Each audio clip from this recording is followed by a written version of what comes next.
আমি হলো বৈষম্য বিরোধী কর্মচারী ঐক্য ফোরামের সভাপতি।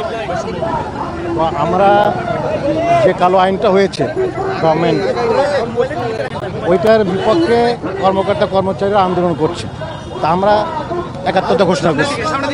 তো আজকে আমরা তো সরকারের সাবেক সচিব, আমরা আইনগতভাবেই বিভিন্ন কাজে সচিবালয়ে আসতে পারি, কিন্তু আমরা অত্যন্ত ক্ষোভের সঙ্গে জানাচ্ছি যে সরকারের উচ্চ মহল থেকে আমার আজকে সচিবালয়ে প্রবেশের ব্যাপারে নিষেধাজ্ঞা দেওয়া হয়েছে।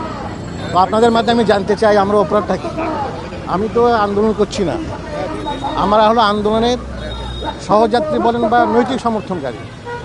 সরকার যে ধরনের আইন করছে এটা ফ্যাসিস্ট হাসিনা সরকারের আমলে এই ধরনের আইন ছিল না।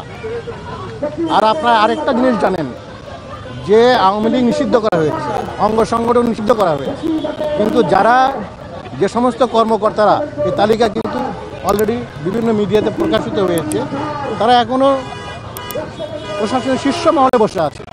কেন? তাদের থাকার তো কোনো নৈতিক অধিকার নাই। তারাই কিন্তু এই সরকারকে ব্যর্থ করার জন্যে নানা ধরনের তারা ষড়যন্ত্র চালিয়ে যাচ্ছে।